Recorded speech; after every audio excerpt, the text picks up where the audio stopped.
you know, they're situationally strong, and they're not necessarily like a 1-2 pairing we saw in that one series, but it isn't always the most obvious opening because the other team is almost always going to grab Monkey King anyways in the first place. We do get a first phase puck ban. That's how much respect they have for Universe. Well, it might still be sort of like that throwaway, right? Well, Newbee's also first pick this time. Yeah.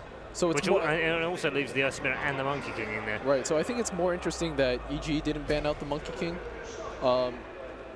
and maybe they have something in preparation. I think they're personally more scared of Magnus, and then Lifestealer is just always so annoying to deal with. Especially after yesterday. Did Newbee pick this Monkey King just to make sure that EG don't get it, Kevin?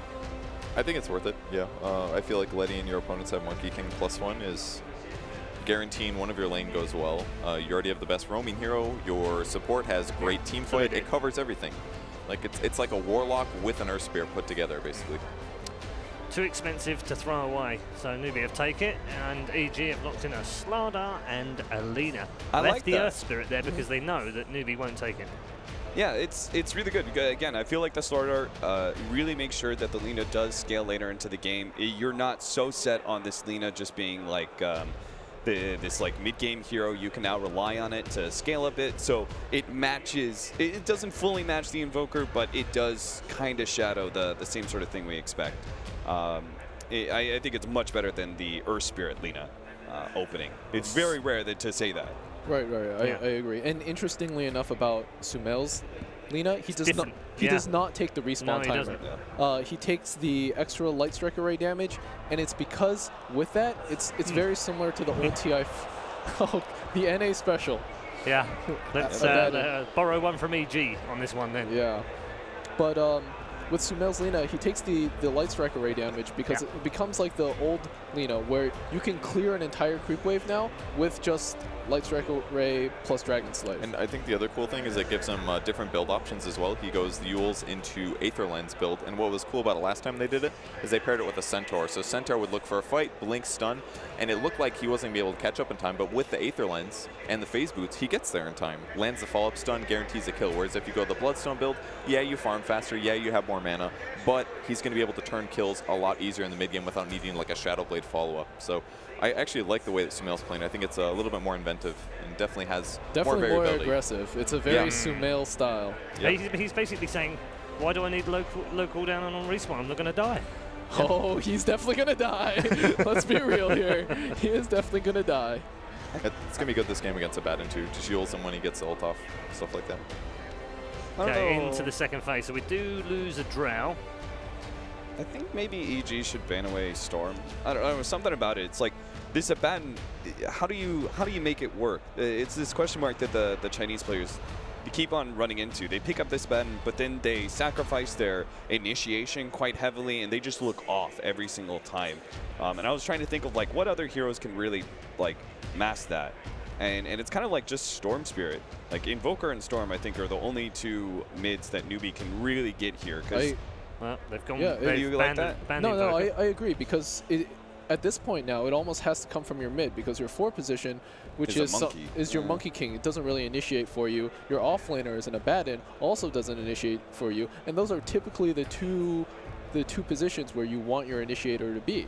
And now you don't have that. Yeah. I think it's like super interesting because like Mike. Ike's Mike tweeted I was laughing about that. That's what Ike's Mike tweeted out yesterday. You know, the inventor of offlane Abaddon. He tweeted out like none of these Chinese Abaddons have any idea what they're doing. And I think that does have a lot to do with how teams are drafting around it. So is that the issue? The draft? It's not. Is it play style? Is it? That's probably a mix of all of it. You know, at the same time, you know, who knows what Mike knows. They still pick up the Keeper of the Light against an Abaddon, but it is a great Monkey King hero, so that's still acceptable. I think it does cover some of the weaknesses of the Slardar. He's not like the best lane pusher or anything like that. And he's also a very poor laning phase offlaner, like really bad. And they get Bottle Naga. Okay. So there's another combo at 3-4. Yeah, I don't think Newbee saw that coming, did they? No, I think they really need Storm. Banned out the Alchemist again. When EG have basically gone away from it since the opening day. Again, they haven't first round opened it yet. It's been banned literally every series second phase, so I think I'm more surprised by the Drow a little. Yeah, it didn't fit from the first two. Draw Lina makes a lot of sense for making the Lina better, but Naga is going to be a pain in the butt for Newbee to deal with. They don't have very good illusion clear. They don't have very good wave push.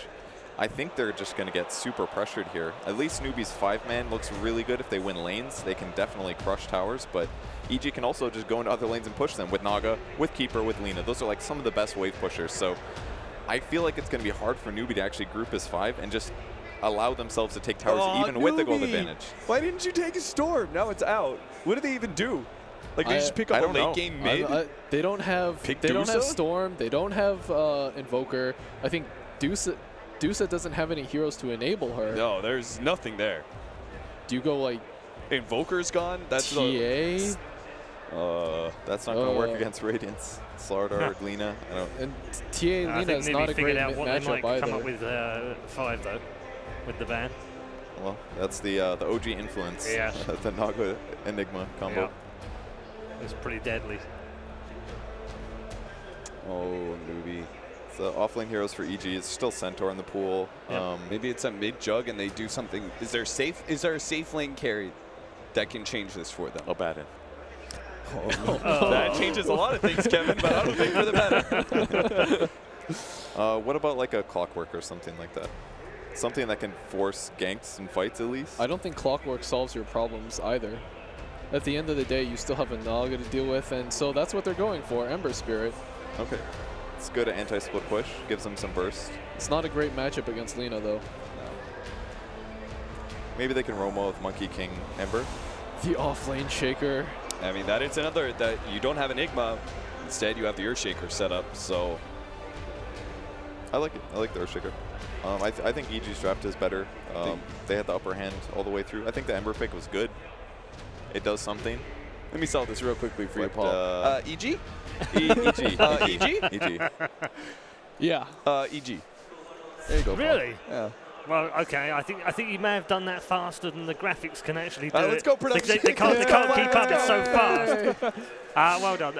All for EG up here, as you can see on the screen. Cap, Charlie, and Purge have all gone with the evil geniuses. Have they come up with the evil plan? Let's find out as they head into game 2, looking for a place in round 4 of the lower bracket. Absolutely, Redder. Let's find out. We saw, obviously, game 1, the panel. Indeed, they got it right. A lot of hope on the evil geniuses train, and game 1 looked very, very convincing. We've seen the draft for this time round. Are you a little more confident with what Newbee have? There's no kind of surprise Wraith King, no kind of questionable heroes, such, would you say? A little more. Again, I think I'm with the panel. I slightly prefer EG's draft. They're the ones who have put Newbee on the back foot in terms of draft. Like when Newbee have to make plays, they're going to be put under pressure to deal with the Naga Siren. They've got heroes that can do it. U9 Jug, probably one of his better heroes. SCC Ember Spirit, another one of his better heroes, and a hero that gave them some catch. I feel like that's the weakness of the Abaddon. We've seen this hero lose a lot. We have seen it win, though, and they need a hero that could find pickoffs, find some catches around the map, and that's what Ember brings to the table. Like I just look at the draft, and I'm like, they need catch, they need a mid, Ember. I'm like, this has got to be the pick for them. It's going to solve some problems, but it could still be tough. Shaker is going to be the hero designed to just catch the Ember Spirit. You've got long-range vision from Fog to set up gank. You've got the Blink Echo Slams later on, so not going to be like an easy Ember game by any means. And I'll be very interested to see how Newbee are able to pull off their own Monkey King. We saw teasy beard. Dude, that's a man. I love it. He's chill, he's laid back. He's dealt a few bananas in his time, and now he's ready to deal the pain in this game too. But yeah, Monkey King, we saw in the drafting phase, we were kind of talking about it back in the lounge. It looked like Newbee, they took their time with it. They're like, we've left Monkey King in. We can't let EG have it. We've got to take it ourselves. Are they going to be able to play it as well as Zai did? That is the question, and that is quite a level to reach because Zai's Monkey King game 1 caused all sorts of issues for Newbee in the laning stage. Different style of Monkey King will be coming out. Kaka going for the level 1 tree dance, not going to play that zoning Monkey King. Puts down some early deep wards. Is he going to go for the rune? We'll see if that's going to be the case. He's scouting out around the area. There's a Shaker, and it looks like... that's too risky. He's going to go for the harass, I think. Try and catch Sumail on the way back. No, he's not even going to do that. Bottom lane. Grip. And Zai getting some good hits in onto KP. Zai trying with the body block. KP is able to get himself around, but nonetheless, taking a fair bit of harass there. No Courier snipes for you. Courier's hugging the tier 3 tower, so that won't be happening. doesn't look like the Monkey's been scattered yet. At least no pings, no movements towards the Monkey King, but ultimately something that EG well aware of. We saw this like in the group stage a lot, where it was this level 1 Monkey King, turn himself in a tree, try snipe some couriers, and instead he's going to realize that's not working. Let's go for the harass. Absolutely, here's the Gaunt's Sumail. Still level 1, went for the point in Dragon Slave, so no stun to hold them back, but it doesn't look like it matters, as Newbee do not have quite enough damage to bring him down, even between the two of them. Bottom lane, KP kind of being stuck in the trees here. Zai and Crit once again forcing KP to back out of the lane. And as we see, obviously, the overall story of these laning positions chosen, we're not seeing, as Newbee did in Game 1, go for the aggressive lanes. They are keeping the Jug to the safe lane rather than looking to pit him head-to-head against Arteezy. Yeah, I think they just want to do stable lanes, make sure that they're not going to do something risky. If they're going to go down, they're just going to do it with a standard laning setup where they just play things in a fairly normal way. Monkey was in the neighborhood of the courier, didn't find it. Instead, it looks like he's going to try and make a play here on Sumail, who has already salved up. Doesn't look like much is going to come from the aggression on mid lane as far as getting kills, trying to bully Sumail. CS-wise, not really making the huge differences at the moment. 9-0-7-3, but Sumail does have that wave coming into him. Has leached some XP as well away from the Ember Spirit, which is something Sumail may have a bit of an edge in terms of experience advantage here. And yeah, as you said, CS-wise doing just fine on the Lina. Kaka grab himself the bounty rune here from the top. Maybe looking towards making something happen in that top lane. I mean, Universe, level 2, certainly a target that they could go for. A good slow from the spring, and allowing Jug to get the chase down with the Blade Fury could certainly make something happen. Yep. It's going to be Shaker back in the jungle, though. May have spotted the Primal Spring, not sure on that. Yeah, oh no, there definitely was, but I guess, yeah, realizing he's not revealed himself mid for a bit as well. Very early Sleight of Fist point coming from SCC. With the DD rune, it is kind of nice. He got some just cheap harass off, but hopefully not saying that's all that conventional. Bottom lane, KP. It's getting a little bit of experience, but certainly as we're seeing, not similar to games that other games we've had here on the main stage where Abaddon's been able to get farm in this bottom lane, as he is being heavily harassed by the support duos. Actually split up now and move towards the mid lane. I think they're expecting in the neighborhood. This is the stage where the next Monkey King gank isn't designed to harass Sumail, it's designed to kill him. Ember's got enough levels where he wants to go for the kill. He's actually solo's level 3, so maybe I say that, but with the Sleight of Fist point, this 1-1-1 skill build is not very conducive to getting kills. SCC is struggling here. This is actually just going to be harass, and the fact you can't go for kills at this point because Ember is somewhat under-leveled. Kaka's leech, perhaps too much XP at this point. Sumail's just doing pretty well on CS and denies, a half level ahead because of the Monkey King leeching. I really feel like that limits what they can do. Yeah. And interesting, of course, with the Monkey King, level 2 hasn't put any points in the Jingu Mastery, so that right-click harass really limited. Yep. I mean, Boundless Strike on his own at level 1, not really doing too much in terms of stun duration or damage without those passive stacks built up. So Kaka not really being as effective as he would have hoped for, it feels like, in these first 4 minutes, as we saw most of the attention towards that mid lane, but Sumail hasn't been knocked off course whatsoever. In fact, Kaka could be in trouble now. Zai and Crit with eyes on him. Can he get himself away? There's the Boundless Strike, but yeah, level 1 doesn't do a lot at all. Maybe if he gets the haste rune, but Zai already there with the body blocks, and Kaka, can they keep him alive? Mist Coil certainly will help, but again, just moving Sumail into position, and even better for EG, as Sumail is the one to pick that first blood up, and the Monkey King not off to great success. Dream start. Sumail thinking about getting aggressive here, won't be able to do so. Monkey actually TP's back in, but Sumail with a haste rune. Seen this before in his Lina, not something you can easily gank or deal with, and SCC still very under-leveled. Doesn't feel like these lanes have worked out how Newbee intended them to. It is kind of cool that there is multiple ways you can play this early roaming Monkey King. Like, you think Ricky, Bounty, there's really only one kind of way to play them. I mean, you can go to different lanes, but Monkey, there is, like, you can play the zoning Monkey or you can play the roaming harass Monkey, and that's what we've seen, but the ineffectiveness of it has really limited what Newbee can do. Hasn't been able to zone Sumail, hasn't been able to find a courier, hasn't been able to find kills on the Earthshaker. That's kind of like the other pick you can go for, and end result is Sumail is winning his 1v2 matchup effectively. Zai is lurking around expecting like another Monkey King gank, which looks like it could be coming in soon, so his presence will be very important, and they may actually turn this one around. But Kaka actually looking to walk down and go for something, but Zai trying to move in position for the stun. Sumail falling incredibly low, won't quite go down. Zai with the crush onto the Ember, forcing SCCC away. The chains will hold back Zai. But again, Newbee bringing 3 to the mid lane. EG with the response and making sure that Sumail does not get taken down. Sumail was very close to killing any one of those 3 heroes. One more nuke would have done it to the Crystal Maiden or the Monkey King with a Dragon Slave, but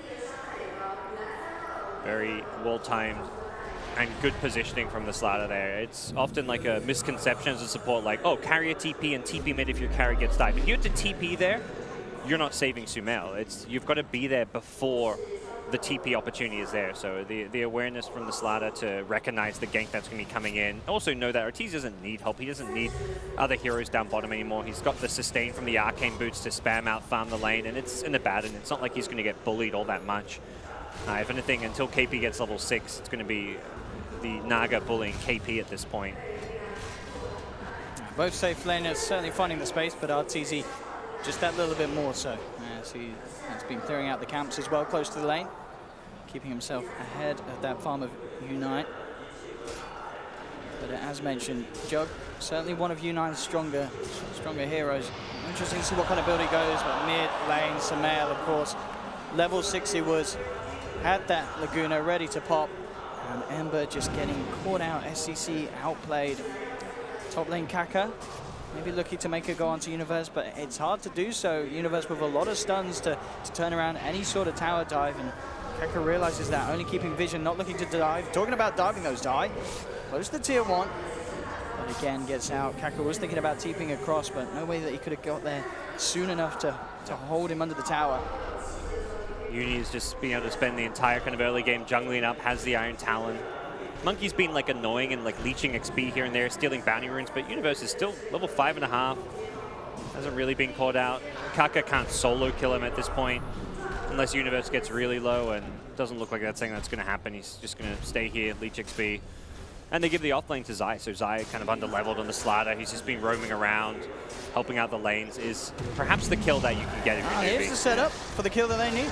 Newbee will find something to bring them on the board, and that will certainly open up this top lane to continue to put the pressure on this tier 1. The lowest value kill you can find, though, right now. For sure. You definitely want to kill the Slaughter because you don't want him just sitting top, getting those levels. He's level 2.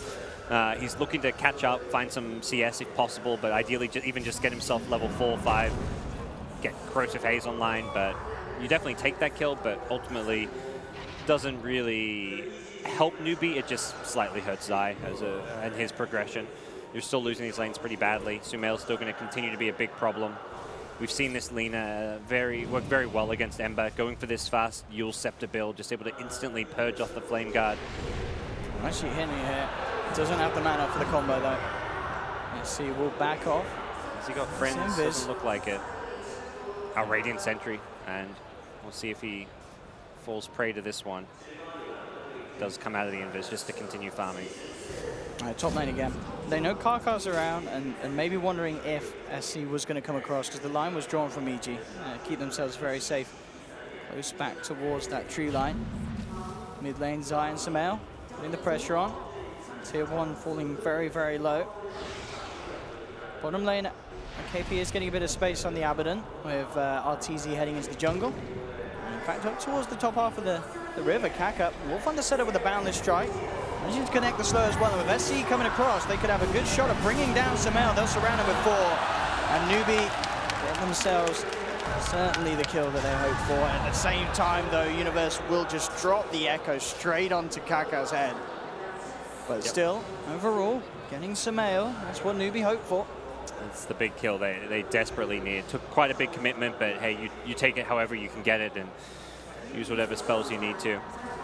Good chase down. Well executed Primal Spring from Kaka, and now Newbee do set themselves up to try and take this early tier 1 tower. Problem is Coddle's constantly in these trees spamming, and same for the Earthshaker. It's just constantly using this fissure from the sideline. So Coddle Earthshaker probably like the best like duo for defending towers with. You fissure, you illuminate, creep wave goes down. If you're a hero trying to hit even like a Jug where you want to go in Blade Fury down a creep wave or Blade Fury and right click the tower, doesn't necessarily work because you get stunned and nuked down by the Illuminate at the same time. You can't actually Blade Fury dodge the Illuminate damage. God, Arteezy is looking at like a very fast Radiance timing this game as well. They need to do something about him. I don't know what that is, though. It feels like they've got too many other issues to address on the side lanes. It seems like it's KP's just being told, do the best you can to contest his farm.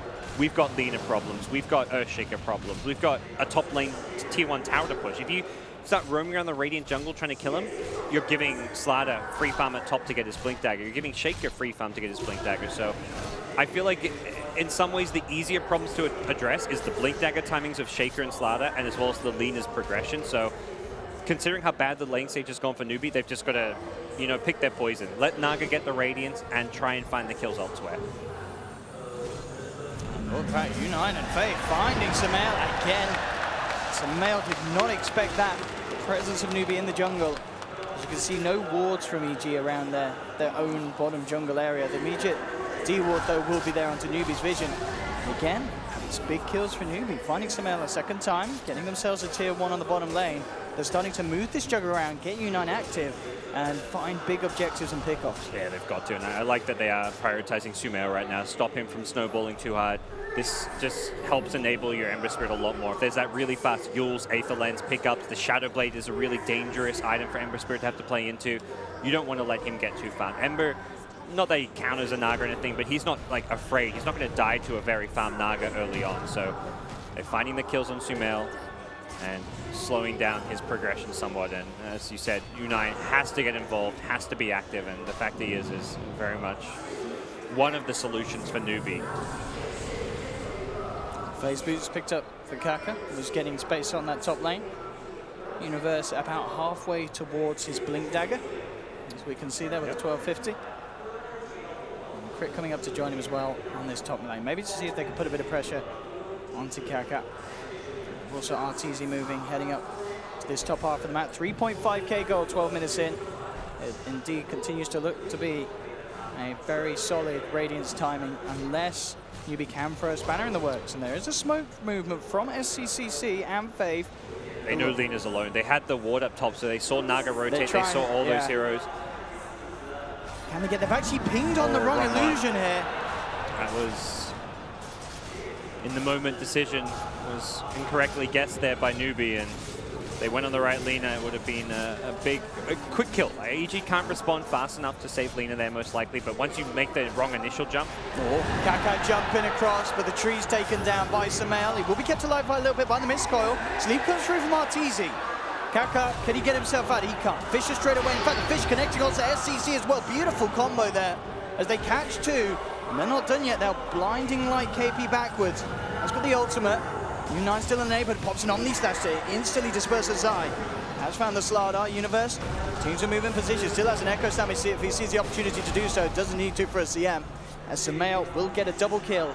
And that whole kind of period really just accelerating in favor from the EG ever since Newbee jumped in on the wrong illusion.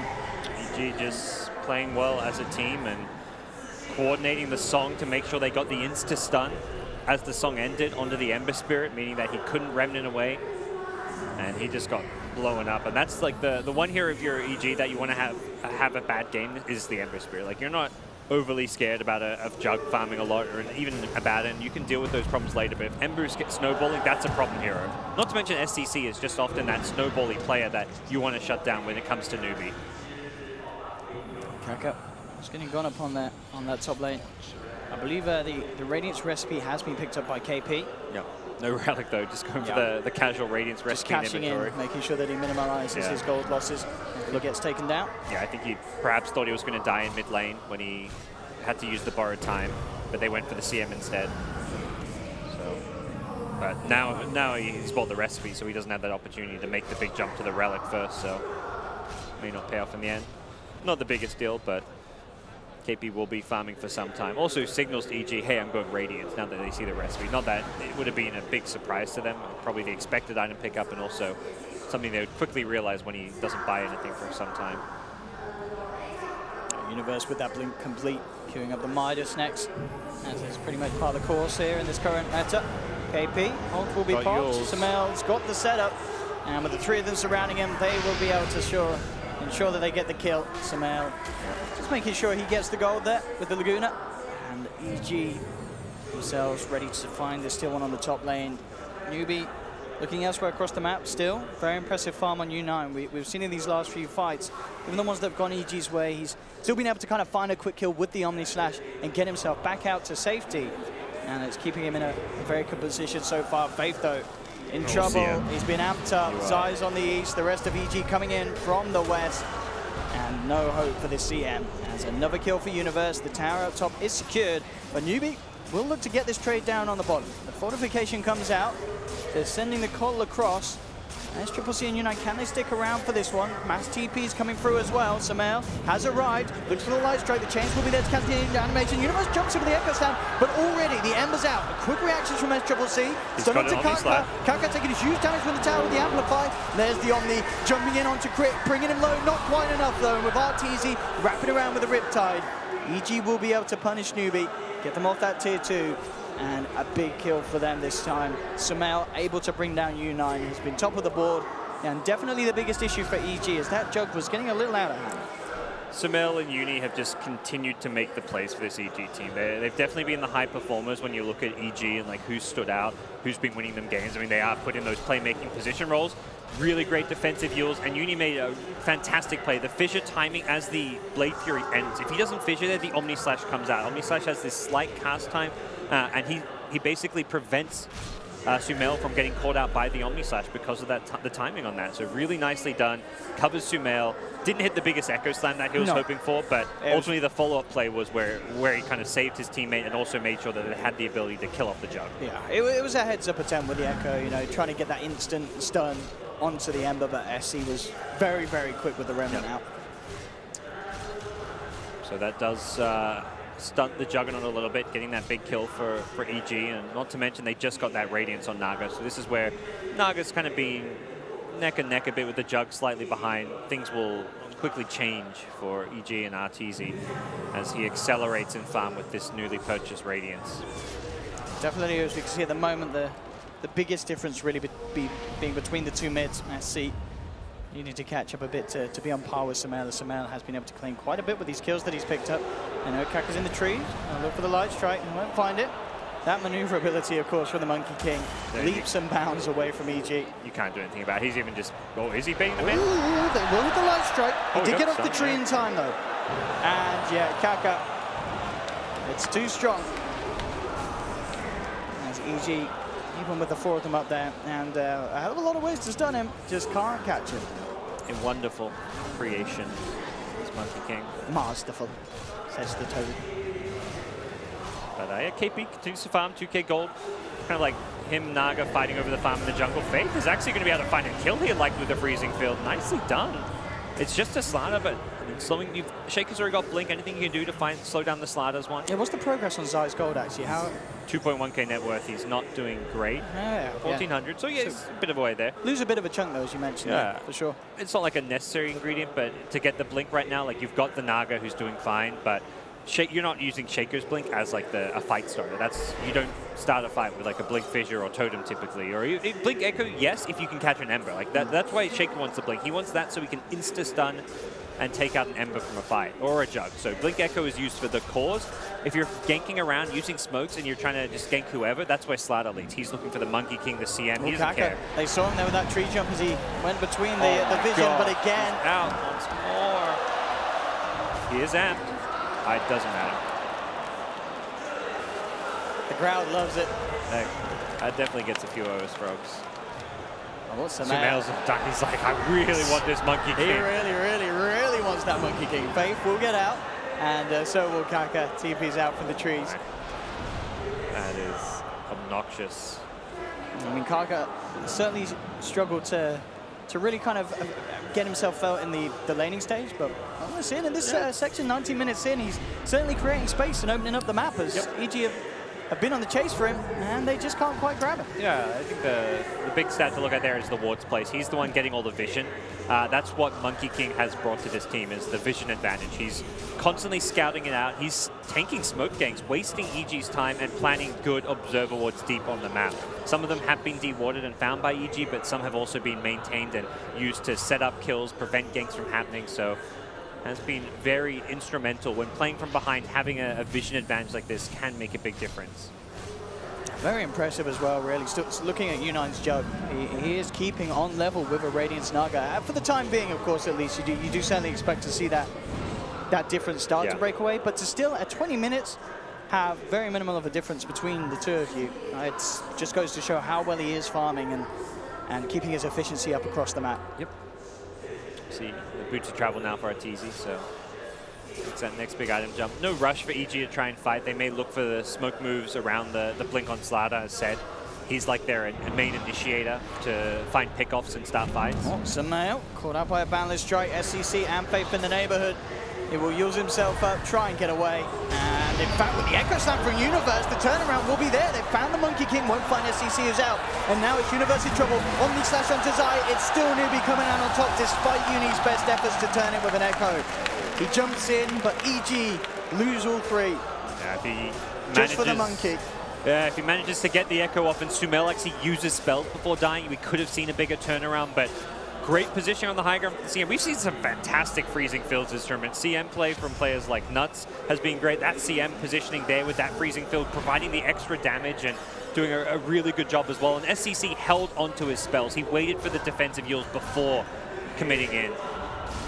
Really great follow-up searing chains as well, catching too. So nicely played. U9 making the necessary rotations, and Newbee, important kills to be getting considering the state of this game. There's a free farming Naga, but they are trying to match that with the Radiance on Abaddon as well. Not to say Abaddon's going to farm anywhere near as fast as a Naga, but it matches it in the sense you've got 3 farming cores. You've got a Midas Radiance offlaner, you've got an Ember in the mid, you've got a Jug. All 3 of these heroes will scale, they'll go late, they'll farm very well. Shaker doesn't really match up to the farm rate of an Abaddon. He's trying to do so with his Midas purchase, but not sure that's going to necessarily come online fast enough. And on the Newbee side, you've got Midas coming on Monkey King as well. Perhaps a CM considers a Midas. So it's going to be a lot of greed from both sides where they can get away with it. I mean, this is already looking so much better for Newbee as compared to game 1. This is pretty much the clash that we hope for between these two sides, where we're already, 22 minutes in.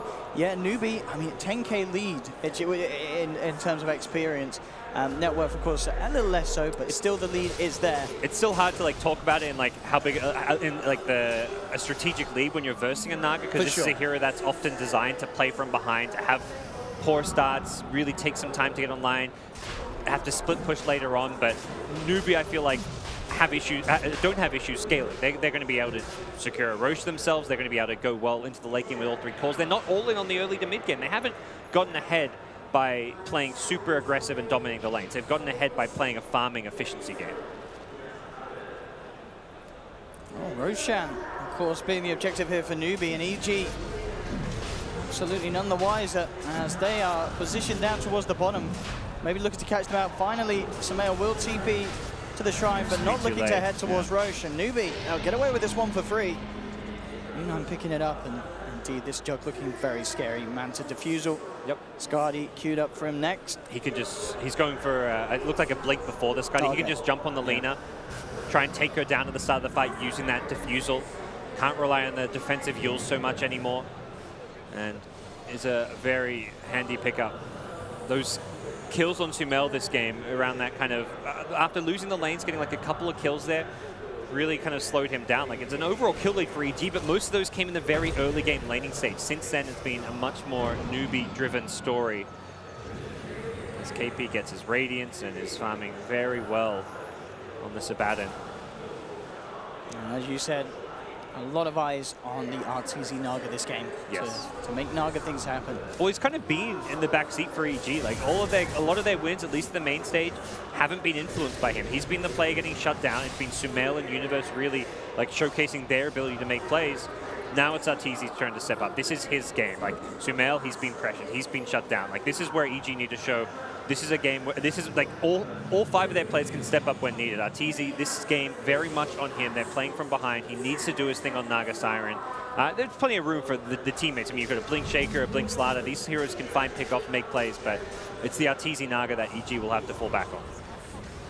Bottom lane, Samael. Getting down the tier 2, and again, the trades looking to be made. U9 and SCCC. Up at the top with backup as well on the side of Newbee there, guarding them. So EG would have to be very careful about coming forward for any sort of a defense, and it looks like they are not going to bother. They'll let Newbee take the tower. Bottom lane as well, KP actually able to get the deny. Not bad, not bad. Very tough for Lina to like move out and defend lanes or go for kills anymore. The Ember jump, the Juggernaut just as farmed as he is a big problem. So seeing the struggles. And another big thing about Newbee's draft, the scaling late game, 4th position Monkey King with a Midas at that scales very well. It can get disgusting. We saw it with EG when we had Zai. Yeah, he played it in that game 1 against Faceless, and it felt like, okay, Faceless is doing really well there, dealing with his EG draft, and suddenly it's like, oh wait, there's not just 3 cores, there's Zai as well. He's actually a carry as well with that Monkey King. It's just crazy how much Monkey King can do with a fraction of the net worth that other heroes require because of that ultimate. And we may certainly see that this game. Interesting, the kind of a difference in approach that you got. Obviously, the early Midas, something that's not too much of a rarity, but going for that Shadow Blade before well, either the Echo Saber or predominantly the Skull Basher, which most MKs, especially in that position, do love to get because of how much it steps up what you can do with the ultimate. His role with an Abaddon in an offlane, the big thing Newbee's draft lacks is catch, and that's kind of his big role. Boundless Strike is a 2-second AoE stun you can use from long range.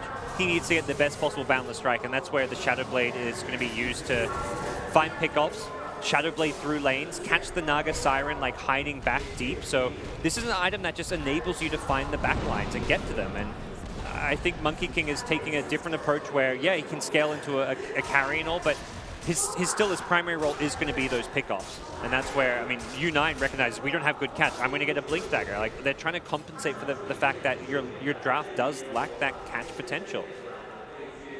SCC can't fully commit. He gets caught by a Blink Echo Slam. If there wasn't a lot of disables, you could perhaps rely on SCC, but he's going to be playing a bit more cautious, a bit defensive. He needs to enter the fights at a later time and have heroes like Monkey King tank more of the damage. Heroes like the Juggernaut going in first with the Blade Fury Omni Slash to protect them. Talking about getting that jump, EG themselves ready to try and make something happen. Crits just picked up the Aghanim Scepter. Daytime, they've got that vision advantage. Yeah. With the 4-man smoke, they want to make something happen and continue to just allow Arteezy to keep the pressure up. You can see all 3 lanes being pushed in by those illusions. Trying to use that Coddle vision to find that pick. Juggernaut would be the perfect target. Echo Slam comes in, they'll actually burst down Kaka first, and that bit of a jump means they may not get U9. Can they catch him down? They've got the Mana Leak. He actually blocks himself in for a little bit there with the Mantra Illusions. And at the end of the day, the smoke jumping in with the Echo from Universe, it only gets the Monkey as Jug's allowed to walk away scot-free. I'm going to be honest, I thought that was the Jug they killed. I just thought that was the Jug with no cannon. I'm like, oh, they got the Jug. Great pick. I wonder if that's what EG thought. I don't know, but they probably never the Arcana confusion. I need to get my eyes checked, but yeah, it was the Arcana confusion. I actually thought they'd picked off Juggernaut there. I was like, all right, that's a good Echo Slam, you know? At the end of the day, Phantom Assassin in the mid lane. Still alive. Yeah, not what EG wanted there at all. No, not what they wanted at all. Yeah, the Echo and the Laguna, big commitment. And see Uni going to a Shadow Blade. I think similarly on the EG side, they need that hero that can roam out, be a pick-off hero.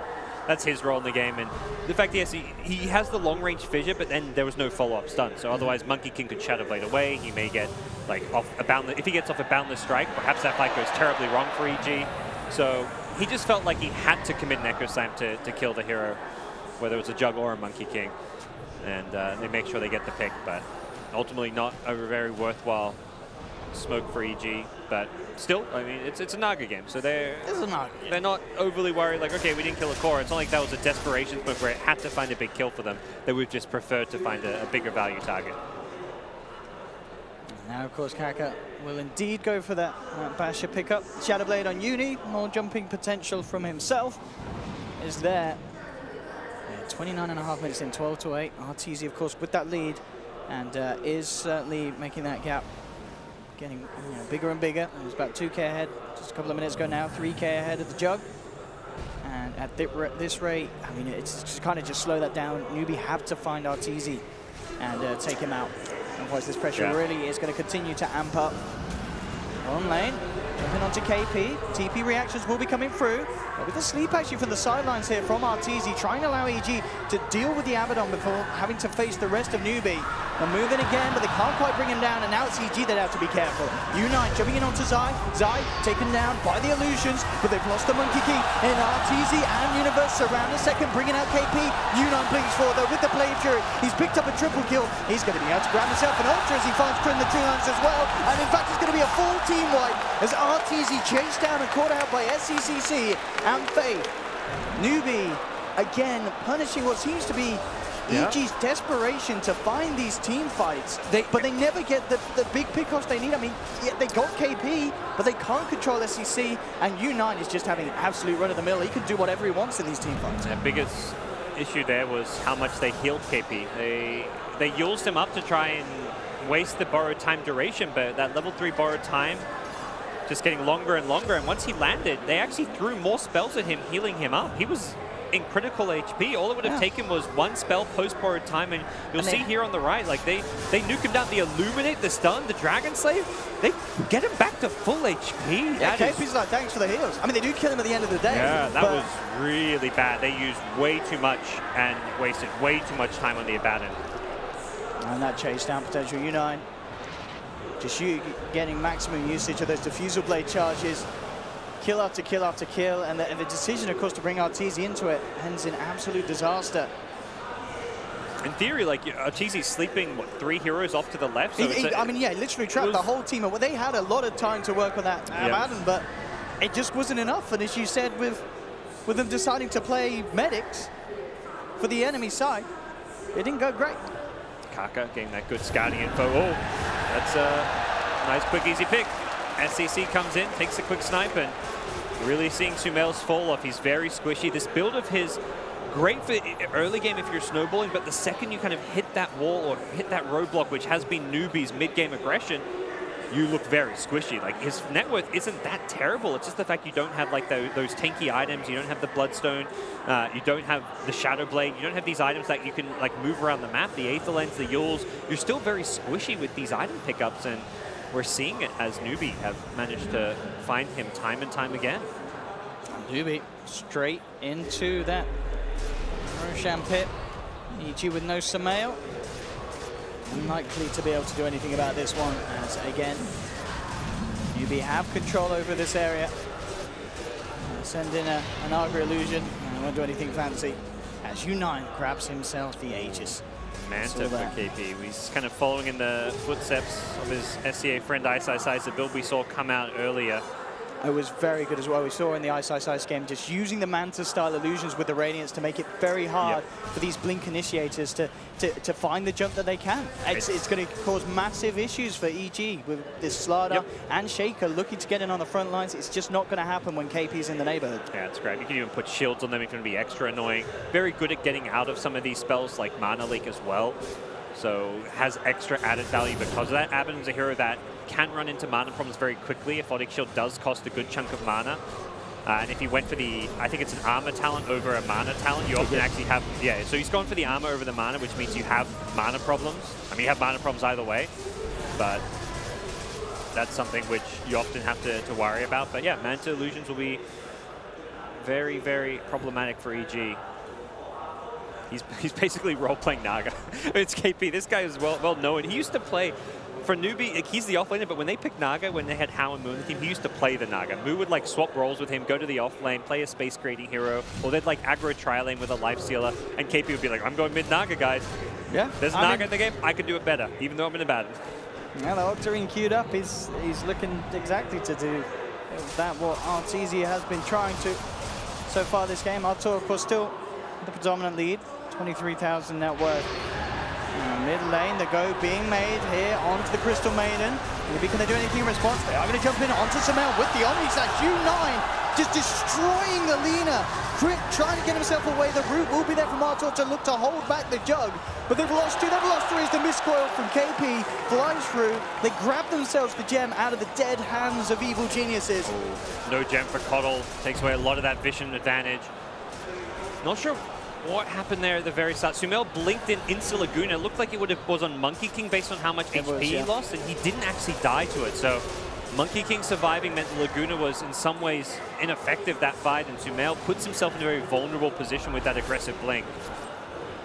Arteezy, of course, with His teammates off the map, just making sure that the lanes are pushed out, minimalizing what Newbee can accomplish during this downtime of his teammates. Well, I mean, that's the thing. Newbee are winning fights, but they're not really taking key objectives just yet. But there's no real time limit on their draft. We go back to the fact they can scale very well, even their 4th position Monkey King, a good scaling hero. So they're not worried about taking racks like pre-30, 40 minutes. And they're certainly winning the farm game across all 3 cores when you compare. It's, this Naga Siren RTs is at the top. But again, at this point, 35 minutes in, to only be 1,500 ahead of the enemy Juggernaut, it doesn't feel good enough. If you compare roll for roll, Newbee are miles ahead. Like Monkey King, a good 3,000-4,000 ahead of the Coddle. Shaker, 7,000-8,000 behind the Baton. Lena, well behind the Ember Spirit now. So Sumail, I mean, he had the dream start. He dominated the early game, but we're not seeing those big items followed up. Has an Aghanim Scepter now for that increased damage onto the Juggernaut, particularly through the Blade Fury, and does probably notice that Monkey is going to be building, was looking to eye off a BKB as well. Oh, no, hasn't seen that yet, but is queued up. MKB there for U9, so Naga Siren Radiant's going to cause less issues for him when he's ready to end the fight very close to that 25 as well. And I imagine he will get the extra Agi. Well, we have seen him do a lot with the Blade Fury in this fight, but normally the Agi's the way to go. The Blade Fury damage it's a lot, but it is. No, absolutely, but I think the mobility of EG's heroes, they kind of you around a little bit. Blade Fury is not reliable damage, and I think you're looking at the ability to hit buildings, which is Agi. You can do damage while you Blade Fury hit them.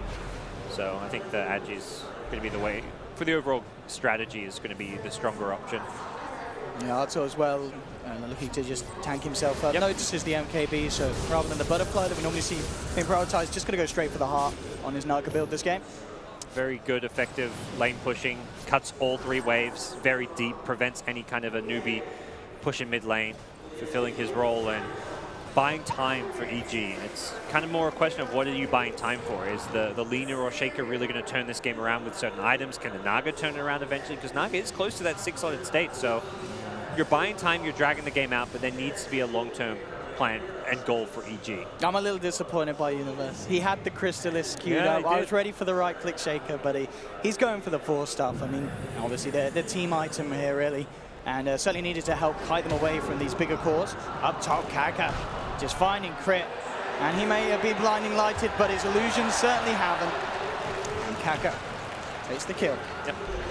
Sticking a free pick. Pretty short cooldown on Wukong as well, so it's not like you're worried if you go for a push about being down, but also doesn't feel like Newbee are going to be going for a push. They're just having to take what picks they can. They were down like 12 kills to like 6 or something at one point, and they're now well ahead in terms of overall kills, farm, every category you look at. It is a very Newbee-dominated game right now. Kaka continues to maintain some very good aggressive wards for his team, and Universe just hasn't been able to find the key pickups. He's been roaming around often in these kind of sneaky spots in trees, waiting for heroes to come farm the map, but the discipline from Newbee has prevented Universe from being effective. Arteezy as well. I mean, the level difference between some of these is massive. You know, Arteezy only on level 19, and the kills that U9 has been able to find, he's level 25. I mean, 6 level difference. That's pretty insane at this point. KP, of course, as well, hitting the 25. And just really starting to reach huge potential, the lineup of Newbee. Yep. And we're just going to have to see if this Naga Siren is going to be enough for Arteezy and Evil Geniuses to pull it through, or if again we're going to see another game where the Naga pickers get punished on the main stage. And these 25s are pretty big ones for the Newbee side. Baton as well as Ember Spirit. Ooh. Nice strike array. Not making the connection. Yes. Do they have detection? They're trying to buy out the Shadow Blade? I mean, they've got a lot of stun. No, they don't blind. have it. Yeah, they're doing it blind. And Kaka, can he actually get out? No, okay, Laguna will make sure he doesn't. That was a heads-up play. They had to guess his position post-Song, but they knew, Arteezy knew based on like when he used Song that he definitely caught him in Shadow Blade. So pretty heads-up play to try and buy time out on the Shadow Blade. And even though they missed the blind LSA, they still chase him down. Really nice little kill. Still, just a Monkey King, doesn't buy back. He's down for 50 seconds. Wasn't a gem carry or anything. That would have been perhaps like the big win is if you got your gem back. KP has that Octarine complete, so again with his own illusions, able to to try and de-push these lanes that Evil Geniuses have been able to maintain very, very much pressured into Newbee's base because of that Naga Siren. It's easy to play. The amazing thing about Abaddon in these late game stages with the Octarine is the active items as well as spells with reduced cooldown. Your shield is a 500 damage block on a tiny cooldown, and all of your items. You've got an 18-second cooldown Manta. I mean, he's got to use Midas Tumble because he's got Octarine and he's got a cooldown reduction talent. Every cooldown is just tiny. Midas, 63-second cooldown Midas, that's the dream. Yeah, look at the money. He's just rolling in cash. He's going to pick up his next 2 big items. He's going to get 6-slotted very quickly at this rate. I wonder what that 6-slotted status is going to be. Maybe something like an AC. Maybe even go like AC, Abyssal if you really want to. Silver Edge could be considered. Definitely one of the games where his farm and net worth is, I see his average net worth much higher than that. He's played very well in this Abaddon and managed to, I mean, everyone out on Newbee. That's the thing, like this game is still close and winnable for EG, and it's taken a fantastic performance from Newbee. Say, perhaps the early game not quite as strong from Kaka, but he's made up for it since then. The recovery stages have been very polished, and it's no longer recovery for Newbee. It's about how do you get further ahead? How do you actually win this game? How do you ever go high ground against this Naga? And it is going to take some pickups. It is going to take like a certain level of catch from their heroes to do so. Roshan just about to be spawning back up. We've seen the last few times Newbee being the ones that have been able to take it pretty much for free. But now EG getting much more confident in the way that they come out across the map. And I feel like almost certainly we could certainly see them contest. But top lane, Unite jumps in, could be punished. Nice light straight, and Laguna straight into him. The backup step from KP though. And they will be able to get Unite away from EG. That was the Axe Laguna too. That didn't, it did some damage, but it didn't feel like it came close to killing him. It got him down to like slightly below half HP. Ag's Aether Lens Laguna Blade. You're looking at some pretty decent damage amp, but not enough by any means. Jug showing he's just happy to Omni-Slash Aslada. I mean, those are the kind of ultis which really tell you a lot about Newbee's mentality right now, that they're in no rush to end this game. They don't really think they're going to find team fights. If you're willing to, we saw it earlier, Monkey King, solo ultis a Coddle. Jug, solo ultis a Slaughter. These are supports being solo ultied. And they're not mistakenly being ulti. They're just saying, like, we're not finding team fights. We don't need these spells because EG are dodging fights. So it's very much a philosophy from Newbee that they can just approach this game where take whatever kills you can get, just get further and further ahead. We're in no rush. They're in no rush to end things is what they're basically saying. And of course with that kill, again, another situation where Roshan just doesn't get contested. Evil Genius is not feeling the confidence to come out and go for that play around the pit, even with pretty good tools to do so. SCC. The song, the slam, ooh, good catch out. Lincoln's will be there to pop the Lincolns. Laguna onto it, still getting the kill. Great catch from EG. Down for 100 seconds. It does have buyback. Can EG forcing that out would be very, very nice. That's the kind of pickoff Shaker has been looking for like 20 minutes. Like, it's a great pickoff, but the reason EG is struggling so much right now is because that's the first time it's happened. That's that kill they've been trying to find 4 or 5 different times. Universe is always in those trees in the sidelines. Coddle is often lurking around as well, providing that daytime flying vision, but only now do they find that kill. And with Abaddon defending high ground, with Jug as farmed as he is with an Aegis, it doesn't look like EG can force a buyback or do too much. I mean, they can buy time with the Aegis, but again, Newbee's not a team that felt like probably pressured to have to push high ground with its Aegis. They have to address the split push of Naga Siren. They've got to just keep finding these pickoffs. But does help EG. We do see Sumail kind of recovering, getting closer and closer to that like true 6-slotted Lina. Has some small items that you realistically want to replace the longer this game goes. You don't really want to end up with a Yule's Aether Lens. Probably will go into some actual physical damage this game. Recognizing that Naga isn't like a physical DPS hero to like the true extent that you need to be. There's not much burst damage coming out from the Naga. Much more annoying with the split push and tanky illusion. So I think we'll see Lina with like the corrosive haze, amping up the damage, trying to get like a Daedalus or a Bloodthorn, get some crit, get something to just help boost up the DPS. Lots of money on draw. I mean, I imagine next for him, the Moonshard. Yeah, he still can level up that Diffusal. It's pretty slot limited now, so yeah. Moonshard seems right. Like a Butterfly could be an option, but ooh, not going to find Naga. I wonder if Boundless Strike outranges the sleep? I want to say it's... I believe it should, shouldn't it? Because Fisher does, doesn't it? And I'm pretty sure it's the same, if not longer. Yeah. I want to say it should. It's pretty massive. It should. I mean, it must be just on the right. Song is, yeah, they look very similar. It looks like you could be, yeah, based on looking at what the Naga circle is, I think you could be just outside and get with the very tip. I mean, he TP'd in trees there, so you weren't going to catch him out there, but more for if you have a ward, for example. There is a dire ward up there in the north trees, so. And I guess if he's worried about messing up as well, he can always BKB before walking into range of the Song. Top lane, EG, with another catch. Can they get in time? Well, with the Echo and the Laguna, they can. And that is the gem as well. Yep. Back in the hands of EG. Oh, he had the gem thinking that he can use it to not get Blink Echoed, or to not get Shadow Blade Echoed, but he gets Blink Echoed. Lina can stun from Fog. We saw that in the bottom lane. 2 kills in a row. EG, this is what they need. They've got to keep finding these kills time and time again. That's 2 Ember kills during an Aegis. They're not going to get any use out of this Aegis. Universe is going to go on the hunt again. Now he's gone back for the Crystallis. Now he's going for some DPS. And now TC's found one. Yeah, just finds a free kill onto Faith. This is what Newbee did to them. Just got chain pickoffs. Up top though, Kaka dropping the ult. Universe trapped in it by the multiple bashes. They'll get something in return, but EG certainly, with these kills that they're finding, especially if they can find more here. There's a lot of Newbee around though. Kaka pops the BKB straight away, and he's looking for the rundown onto Crit. Zai, still there under the cover of Invis, looking to see if he can do anything. RTZ is coming across with the Song, trying to save Crit for the time being, and will allow Crit to TP out. So good play from Artur. Saves Crit, but no, he might not save himself. Oh, with the Omnisage RTZ. Could have thrown his life away here for the support. He'll try and mantra his way out of this one, but he's not going to make it, and oh no! He should not have tried for that play if he didn't have the duration to get out with the TP and the Song. Ooh. He saves Crit, but losing his own life. Not what EG wanted. No, not what they wanted at all. This game, it's such a interesting game because it's such a, it's turned into like a brawl where it's like both teams are just finding pickoffs, kills. Neither team can really push all too well until they kill key heroes. For EG, killing an Ember is enough. Killing a Naga, though, that should be enough to try and push and chip at the high ground. Can they get him to buy back? That's the question. Now let's strike onto Zai. U9 moving in with the chains. Zai force slow. Laguna onto U9. Has to get himself away. Does have the healing ward out. And the Aegis, so he doesn't mind going down. Oh, look at SEC's aggression here. Diving behind the racks. Finds one. Gets out just before the Echo. SC and his reactions. What a timing. Absolutely godly. Kaka will drop the Wukong's command, make sure that EG cannot get in range of this one.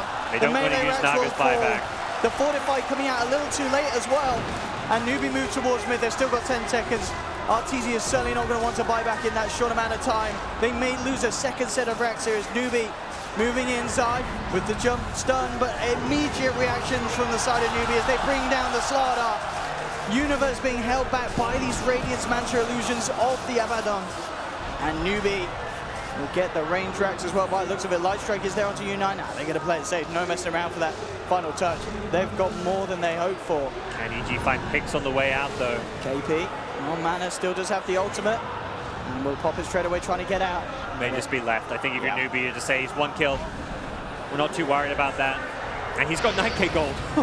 KP's like, I think he's just saving up. So this is like his old Naga days where it's just like, oh, just keep seeing the money come in. But he's got plenty of room to buy some items. I think he's just unsure what the best item is right now. Perhaps a BKB could be something you go for, and oh, we'll see it again here. This is heartbreaking. Yeah, saves Crit. RTZ just walking a little too far. He really wanted to catch that Monkey King, make sure that there was no Boundless Strike chance. But of course, the Song duration not being there for the TP to come out successfully. And that death on the Naga just transcended into losing those 2 melee racks. That is, yeah, crushing. Such a big mistake and a tense moment. And in a game, as we said, that a lot rests on RTZ. Yep. He's got to keep it tight. BD accept the pickup for the Abaddon. May even see like a similar kind of build with the Refresher as like a last item pickup. I think it would be very valuable. Like often we're seeing EG just defusal him, use him up when he pops the ultimate. So if he has a second ultimate for extra invulnerability, could definitely pay off for him, but that's perhaps still a few minutes away. 2 lanes of racks EG will have to play up against. Not something impossible for a Naga Siren by any means, but it's more the momentum factor and the position EG have been put in now. see a big swing in experience. I mean, the experience, there's no more experience for Newbee in the game. They're like all level 25 practically, so all of their core heroes aren't getting XP. So we will see the XP lead obviously shrink over the next 10, 15, 20 minutes until it ends up even, of course.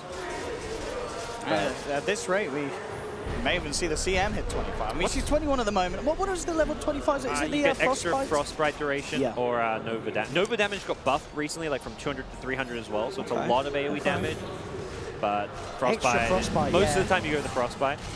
What's the Shaker get at 25? That's a hero who's close. 600 health? Bloody hell, that's a lot of health.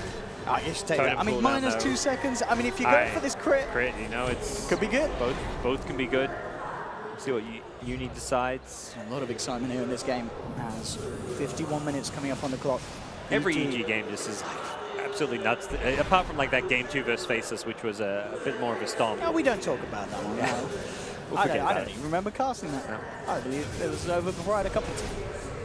And we have this game 2 certainly turning out to be an epic one. As both sides still with a way out of this. EG's, it certainly seems a little more tight, the routes that they have that can lead to victory.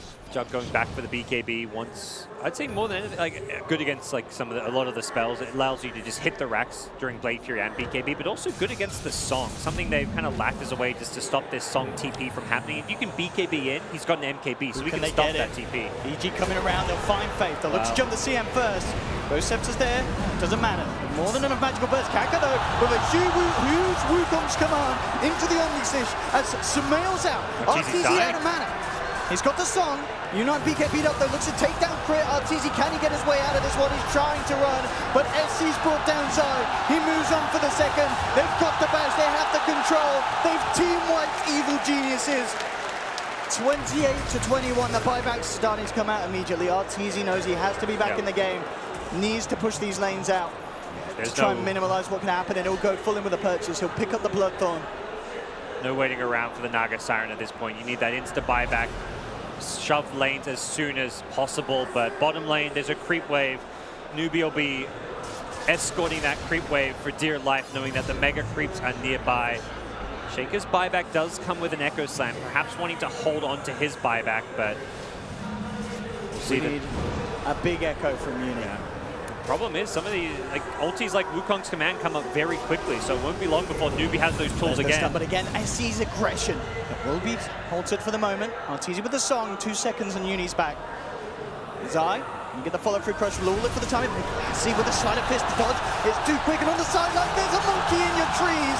They've lost Keeper of the Light. RTZ getting stunned up. The buyback will be there from Crit. Bloodthorn onto KP, trying to hold him back, pummeling into him, but Kaka focusing Crit, forced away. Uni comes in with the Echo Slam, Kaka brought down low, but he gets away with the BKB, but they have killed the CM. CM's out for 100. Root onto the Abaddon, but they've lost the melee ranks down bottom. They're going to lose the range.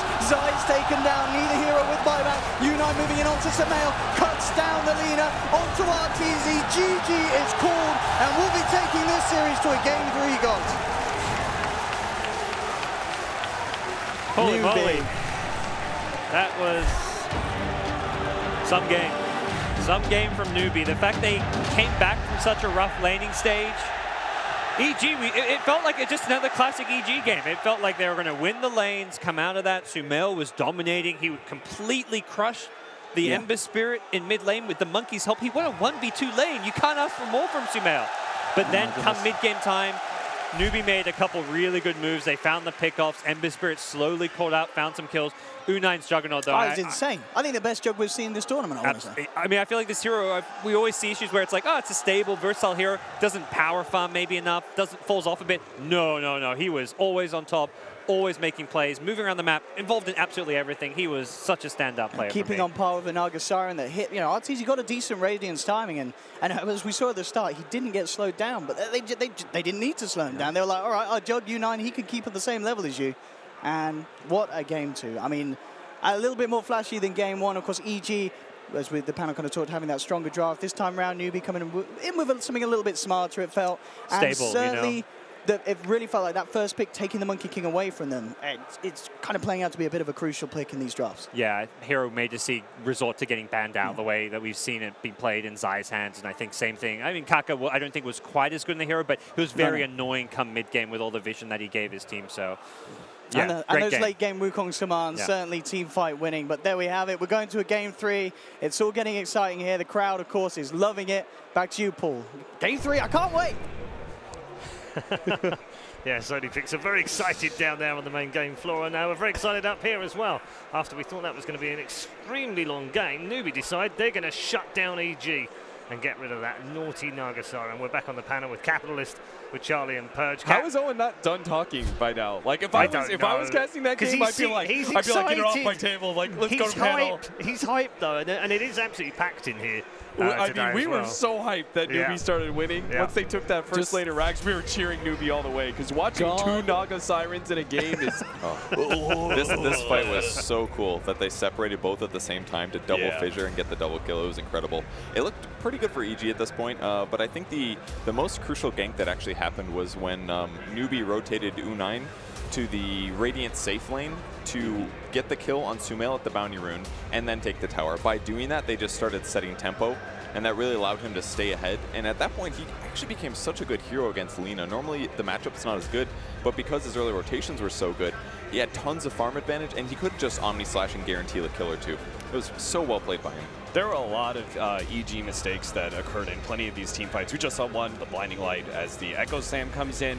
We're going to see one, I'm sure, a little bit later when EG are pushing out bottom and they go for the Abaddon. That proved to be a huge hit for Evil Geniuses because they can't let this game go late. The Chinese have 100% secured. Like, they know how to play around Naga Siren and they know how to play around Alchemist. They know these heroes. They just draft a little bit greedier. They just make sure that they scale on all three of their cores typically, and it was kind of surprising watching an Abaddon scale in this way, but he turned into a Naga Siren. This fight was another mistake by them. They're really discounting how long that Abaddon level 3 ulti lasts. It's like 7 seconds there, and it made their whole fight so much harder. They basically gave KP a free cheese instead of just taking 2 nukes to finish him off. So yeah, definitely a little sloppy by them. I don't know if it's possible with level 2 Laguna Blade. I didn't look it up.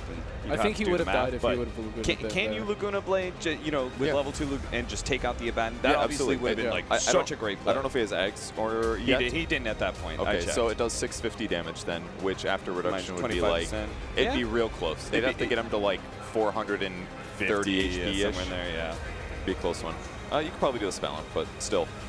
Either way, they didn't need to heal him back up to full before going for the kill. And once it got to this like mid-game position where the Abaddon transitioned into his own Naga Siren, it just made the game a lot harder for EG. They could never actually get the lanes pushed out fully. Most of their heroes are gank focused, especially like Earthshaker, Lina. If there's no ganks happening, then Newbee's going to farm faster, and they have the whole benefit of the am I survivable by myself, and therefore I can farm aggressively. EG didn't have that. Newbee did have that between the Abaddon and the Jug and the Monkey King and the Earth Spirit, or the Ember Spirit, so they could just farm everywhere. They didn't have as much threat of getting ganked as much, and EG couldn't get kills. I think what we're seeing again is that it's just insanely hard to fight into Monkey King Ultimate. You can song, you can do all these things, but at the end of the day, there's just a bunch of Monkey Kings hitting you and bashing you, and you cannot fight in that circle, and you're forced to retreat, against an Omni Slash and an Ember chasing you down, instead of actually hitting heroes. Yeah, when you're supposed to be the team who's taking control of the game, it's really hard to be able to take the objectives that you want to when you're forced to back away from a team fight like this. Do you guys feel like that was why they lost? So I just felt like it was, I think their Jug pick and the way that U9 played it and the Ember pick, I thought that they just countered the enemy draft. It wasn't necessarily Monkey King's late game ultis or anything. No, I think it's a combination of things. I think AG messed up a lot of critical team fights. They obviously were the ones on the timer in this sort of situation. They lost a lot of tempo because of those. I think U9 played, I'd give him the MVP very clearly. Easily. I think his Juggernaut was fantastic. Holy crap. He had those blink Omni Slashes that were game winning. Yeah, I mean the guys down at the commentator's desk, Purge said probably best Jug we've seen this tournament. Easily. Like Jug was starting to look like not the best hero, definitely falling off, nowhere near tier 1. But that game, if my Jug plays like that every game, I pick Jug every game, no matter what. Yeah. Just the fact that he could turn he takes his ultimate, which basically kills a semi-low HP, low armor hero, and it turns it into an objective, and that's their mid. That's game winning. So the fact that he was able to find a couple big Omni Slashes, take tier 1s, and then make it even harder for Naga to push out, it just made the game so much harder for EG. And multiple times he killed two or three people with it because he used the blink mid Omni Slash. You finish off one hero and blink over to the next. What we're really seeing with the problem with Naga is that when you pair him, you have to pair him with a hero that does a lot of damage, that can hit buildings, that being the Lina. But when that Lina is taken out of a fight by an Omni Slash, then at the end of the day, you really just have a Naga that's just trying to stay alive in fights and not doing very much, not doing the damage. MVP, U9. We sort of spoke about a little bit about him this morning off camera when we were talking about it over breakfast. Well, not really breakfast, was it? At that point, I think we were just pre coming up here. Yeah. But we were discussing, you know, the skills and various merits of players. We didn't have him as one of those flashy guys, or maybe, you know, had these terrifically incredible games, but also never has a bad game. It seems like he's just safe kind of game. So where do you rank that one? I mean, I would say that's definitely his right? flashiest game I've seen yet from him. I think that was Jug is definitely his hero. He's a Jug player, that's for sure. After seeing that game, you know, he does seem to have a little bit of flash in him. Yeah, one of the criticisms was that he never wins games that maybe you should have lost. But I would say this game... He's not a risk taker, that's for sure, yeah. But I would say this game, if, like, there are a lot of players that maybe wouldn't have kept up with Jug in this game, wouldn't have made the rotations that he did, wouldn't have made the blinks that he did. Yeah. But, I mean, he did it, and I think in a lot of situations, this is a game that Newbee maybe loses if it's any other player than U9. Yeah. And if he had met Malini, he'd be telling him to shut up now, wouldn't he? Maybe. I mean, I wasn't going to call him out. We are having a bit of fun. We have had many more questions, of course, and do keep them coming. We do like them. They do promote a lot of debate, and I know that a lot of you have given us good feedback on the debate that you've had from all the panel members over the last few days here at the main event. So one more question before we get into the third and final draft of our lower bracket matchup. What pocket strats would you enjoy seeing used? Cap? There was the mid-Veno that some of the Chinese teams were doing. I thought we'd see... I don't think we saw that at all during the group stage, right? Nope, nothing. I don't know. No Veno yet. No. So I didn't see a single game of that. I don't think it actually fits that well. It's like a Lina, I guess, that doesn't scale. More like a lot of team fight potential, but doesn't actually give you any scaling. So I don't think it actually fits, but it would have been fun to see. Yep. Anything else, Purge? Yeah, just those surprise 4th or 5th picks of heroes that are out of the meta that haven't been thought of as good as in a while. Like the Wraith King pick, for example, totally excites me, but hero kind of sucks a little. Very good in pubs, not so good in pro games. So things like that are definitely what I like seeing. Do you miss, Charlie, do you miss the days of the threatening Brood 5th pick or the threatening 5th Meepo pick? I mean, we're still seeing Meepo here and there by certain teams that run it. I do not miss Brood at all. Not at all. I think nobody it's such but Brood players. It's such a... I don't even know if Brood players really like it, because it feels like after a certain point, after laning stage ends and you have to go high ground, it still feels bad. Yeah. I think Bulldog wants a word with you. Bulldog wants nature's profit back. No, but I think Brood players are like sadistic like that, you know? They're like Lich players, you know? They just love ruining other people's games. Way like worse. Viper players? Yeah, like Viper players. You know who's a Viper player? Who? Mott. Yeah. Mott. Mott's a Viper He's not player. ashamed. Come on, Brood's way worse, though. For the first, like, 10 to 15 minutes, you ruin the game for the enemy team, and then, like, the last 40 minutes, you ruin the game for your team. Because you just don't, you're like, oh, I'm going to do tons of damage, and you have no disable, and then you're like, well, I have to buy a basher, but then you don't do damage. It's just, like, he just needs, like, talent buffs, or she needs talent buffs, I think, to get a little stronger before she's really going to be okay late game. I already know you're going to say Jakiro. Jakiro's not a pocket pick. It's a valid pick in the meta right now. Occasionally. No. In the right circumstances, against the right so set of like heroes. In a pocket circumstance. Maybe. Let's take another question before Charlie Yang gets out of control on this panel. Favorite item build progression you've seen in DAC so far? That sounds like a Purge question to me. Why don't you guys talk while I think a little bit more? I kind of like the Sumail's build, but it really did not work last game at all. I mean, we were talking about the Jug build from U9 this game. We really liked that. It was the diffuser blades and then the pickup of the blink dagger into the Scotty. I think we both agreed that the stats was really needed from that. The only problem is that's the standard Jug build, so it's hard to get excited about it. But it fit the situation really well. But Kind of boring. I don't think there's any really standout builds. Nothing. I think Sumail's Lina build is really the only real departure from anything else that we've seen. That's worked anyway. Sure. Like the Monkey King stuff's been a bit weird. I mean, until now, I guess. Until probably group stages, people were experimenting with it still, I guess. I think the one thing I could talk about is definitely Abaddon offlane. It's been seen some changes, like, for example, the game that RTK played where he built the whole soul booster, and then he changed his mind, and he's like, oh, actually, we need an Ags kind of bad, because it's actually going to do something, whereas the Octarine won't. But that game, KP went for Manta after the Radiance, and I think it kind of justifies it a little bit because, you know, just generic stats, makes the hero faster, stuff like that.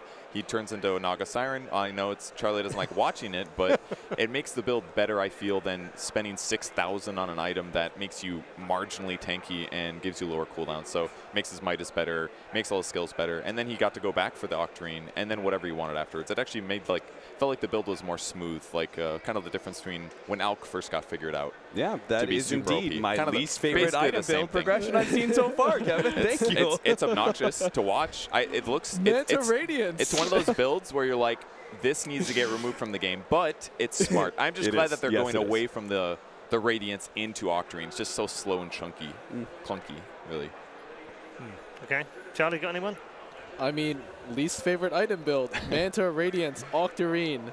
On any hero. Any hero. Ever. You know, BSJ tried doing that with Nakes at one point. Oh God, I vomited in my mouth. That's pretty bad. Radiance just. Can we just stop having Radiance work on illusions? Yeah, that annoyed you, didn't it? I know that would obviously it would require some big workarounds, and Naga would need a lot of buffs. Yeah, you would have to buff some heroes and probably buff Radiance too. But boy, oh boy, I like split pushes